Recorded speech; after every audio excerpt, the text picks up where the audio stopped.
Mas pra finalizar esse lance do 300, assim, tudo é exagerado. Sim, a gente sabe que é filme, cara, é óbvio, mas eu tô tirando... E tem uma estética de culto ao corpo, a masculinidade e tal, Sim. né? Ó, o primeiro problema, de novo, você tocou um ponto importante aí, baseado numa história em quadrinho. Beleza, é isso aí mesmo. Aqueles corpos não são...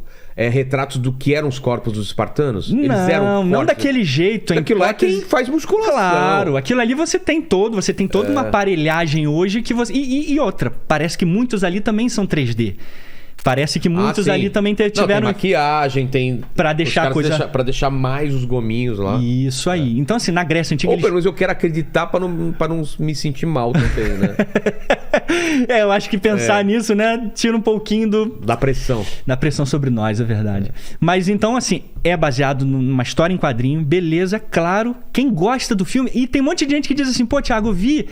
Pô, cara, maneiraço, não sabia disso. Mas mesmo assim, continua gostando do filme. É isso aí, cara. É esse o ponto. Mas você não gosta do filme por causa do conhecimento que você tinha. Isso. Você não conseguiu se divertir porque te pegou essas... Exatamente, cara. Porque, assim, é uma história. É baseado em uma história real, né? E aí, quando você pega muito uma história real e você dá uma guinada nela de uma forma fantasiosa, é meio estranho pra mim. Você vê até pelo tamanho do Xerxes, que os caras exageram pra criar como se ele fosse um gigante quase, né? Não, um gigante promíscuo, cara. Uma coisa assim, sabe? Meio que com um tipo de prática lá. Não era como os gregos encaravam. Mas era como os gregos encaravam. Não era, cara. Os gregos sabiam quem eram os persas. Eles tinham respeito pelos persas. Então não é aquela gente louca lá, fazendo fumando e com bodes. Cara, tem até cena de bode lá, cara. Um tipo de ritual lá, sei lá o que é aquilo. Nada a ver. Nada a ver. Então, e os animais que eles trazem? Enormes. Não, também não tem essa referência, assim, de animais, tipo elefantes sendo transportados. Eu não me lembro de ter nada disso em Heródoto.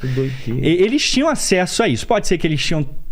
Algo tinham trazido de fato, mas eu acho que era um trabalho muito grande para eles trazerem isso também. Mas teria um efeito psicológico absurdo. Tipo, ninguém viu um elefante, de repente aquele monstro vindo pra cima, nem sei se ele ficaria assustado, também fugiria, né?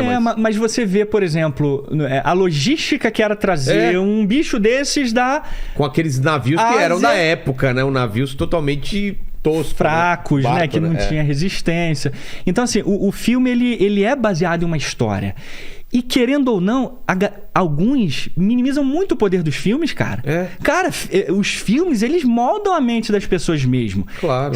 Porque se você tá vendo Jedi, né? Se você tá vendo Star Wars, você não vai achar que aquilo ali é de verdade, né, cara?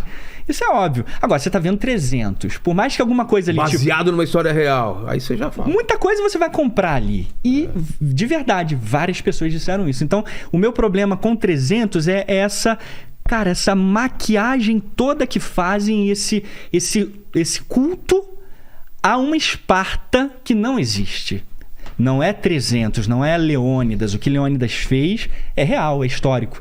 Mas o lance que eles botam com os espartanos como todo, cara, não tem nada de real. Os espartanos traíram essas cidades gregas. Traíram? Traíram. Eles entregaram as cidades gregas para os persas para derrotar Atenas na batalha. Depois que os persas foram expulsos, Atenas cresceu muito em poder, né? Ficou assim, poderosíssima. E aí o que os espartanos fizeram? A gente tem que derrotar Atenas. Porque eles estão crescendo demais, poderosos demais, a gente tem que frear isso. Só que eles não estavam conseguindo. Porque Atenas já tinha se desenvolvido muito militarmente e economicamente. E detalhe, as cidades mais poderosas da Grécia se aliaram aos espartanos. Corinto, Beócia, Delfos, a nata da Grécia estava do lado dos espartanos. E os atenienses, tanto que a Guerra do Peloponeso, no livro 1 de Tucídides, o cara diz lá: a guerra entre os peloponésios e os atenienses. Não fala nem espartanos e atenienses. Por quê? Foram os espartanos junto com toda a Liga do Peloponeso contra os atenienses. Tinha várias cidadezinhas ali, várias ilhazinhas com Atenas? Sim, mas era tudo tributário. Era só na grana. Só pagava Atenas. Os espartanos, então, foram contra o próprio povo? Aí, para ganhar Atenas, conseguir vencer essa guerra, eles foram à Pérsia e se aliaram com os persas. E os persas só pediram uma coisa. Até que... Espartanos, entrega toda essa região da Ásia Menor na nossa mão. Tudo isso aqui pertencerá ao rei e a gente ajuda vocês. A gente fornece navios, a gente fornece ouro. O plano deles era expansionista de Esparta também? Não, ou não? Nada? O plano de Esparta era só frear Atenas, porque Atenas estava crescendo demais. Então, tipo assim... Mas como isso podia ser uma ameaça para eles? Porque Atenas expandindo, eles sabiam que eles poderiam ser vítimas de certa forma. Porque as cidades-estados gregas, vira e mexe, tinham conflitos. Ah, tinha conflitos entre eles. Então você nunca queria uma... E outra, Atenas já estava dominando todo o mar e o mercado marítimo. Todo tipo de comércio passava por Atenas. Então Corinto, que era uma cidade extremamente mercantil também, muito poderosa no mar, estava sofrendo os efeitos. Espartanos, ó, a gente precisa dar um jeito aí, cara. A gente tem que dar um jeito aqui. E Esparta não queria entrar nessa briga. Logo no primeiro discurso que ele faz, que os espartanos fazem com os coríntios, eles dizem: eles são muito poderosos, a gente tem que ir com calma, a gente tem que pensar, porque Atenas é uma cidade muito poderosa. Mas eles entram na guerra e, para conseguir vencer, vão aqui na Pérsia e pedem auxílio. E aí entregam na mão dos caras. Assinam 3 tratados. Aí a galera diz de novo, alguns: ah, Tiago, ó, mas tudo era Grécia, tudo cada um por si, não tinha esse negócio de Grécia. De novo, muitos anos antes, décadas antes, Heródoto já cita Grécia mais de 400 vezes no seu livro. Então já existia essa ideia de um país ou já algo parecido. Uma nação. Porque a nação não é um Estado. O Estado soberano do Brasil. O que é a nação do Brasil? É o povo, né, conectado por alguma ideia. O cristianismo. Até agora, recentemente, o Brasil acho que é quase 90% cristão. A língua. Então você tem essas questões culturais que formam uma nação, não um Estado, Entendi. Essencialmente. Então já tinha uma ideia de nação grega. Então quando vocês os espartanos entregam isso aqui para os persas, eles são chamados pelos gregos contemporâneos de traidores.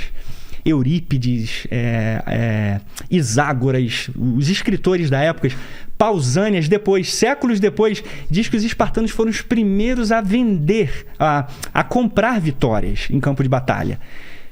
Então eles começaram a criar ao longo dos anos uma ideia de que eram poderosos e fortes, mas eles faziam esse tipo de trama que, nas palavras do próprio Pausânias, nessa descrição da Grécia, do livro dele, ele diz que era um crime pelos olhos dos gregos.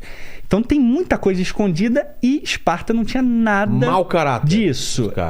Não é querendo julgar os caras, mas a gente pode, de certa forma, concordar com o que diziam sobre eles na época. Os fins justificavam os meios. Eles não faziam...